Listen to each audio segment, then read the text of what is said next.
এদিকে পুলওয়ামায় জঙ্গি হামলার জেরে দিল্লির কড়া বার্তায় চাপে পাকিস্তান। পাক রাষ্ট্রদূতকে আলোচনার জন্য ডেকে পাঠালো ইসলামাবাদ। এদিকে নয়াদিল্লিতে স্বরাষ্ট্র মন্ত্রকের উচ্চ পর্যায়ের বৈঠক, যে বৈঠকে জম্মু কাশ্মীর প্রশাসনের শীর্ষ কর্তারাও রয়েছেন।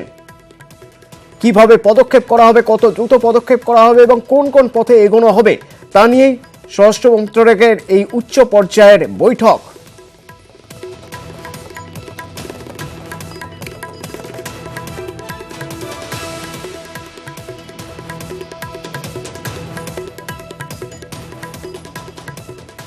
সারদা মামলায় নলিনী চিদম্বরমের আগাম জামিন মঞ্জুর করল কলকাতা হাইকোর্ট।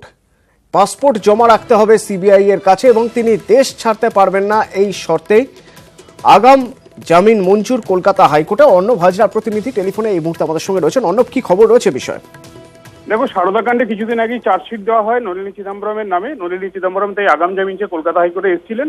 এক্ষেত্রে বলিয়ে রাখা ভালো, দুটি মামলা, সিবিআই মামলা এবং ইডি মামলা, দুটি মামলাতেই আগাম জামিন চেয়ে তিনি কলকাতা হাইকোর্টে আবেদন করেন। সিবিআই যে মামলা, সারদা মামলা, সেই মামলায় শর্ত সাপেক্ষে আগাম জামিন মঞ্জুর করেছে বিচারপতি জয়মাল্য বাগচি ডিভিশন বেঞ্চ। অন্যদিকে ইডির যে মামলাটি, সেই মামলায় আগাম জামিন মঞ্জুর না করলেও মামলাটি 8 সপ্তাহের জন্য অ্যাডজন করা হয়েছে, অর্থাৎ মুলতবি করা হয়েছে। অর্থাৎ এই 8 সপ্তাহের মধ্যে কোনো কোয়ার্ট সিস্টেম হবে না, সেটাও কেন্দ্রের তরফে, ইডির তরফে আইনজীবীরা জানিয়েছেন।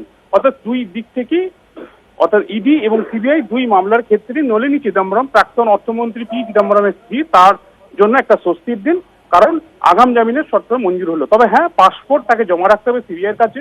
সিবিআই যেদিন সমন করে ডাকবে সেদিন তাকে হাজিরা দিতে হবে, তদন্তে সহযোগিতা করতে হবে নলিনী চিদম্বরমকে, এবং তিনি দেশ ছেড়ে এই মুহূর্তে বাইরে যেতে পারবেন না।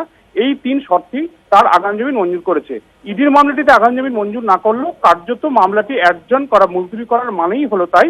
এক্ষেত্রেও ইডি কোনো কোয়ার্সি স্টেপ নেবে না। অর্থাৎ সব মিলিয়ে আগাম জামিনের মঞ্জুরে স্বস্তিতে প্রাক্তন অর্থমন্ত্রী পি চিদম্বরম স্ত্রী নলিনী চিদম্বরম। ধন্যবাদ অর্ণব।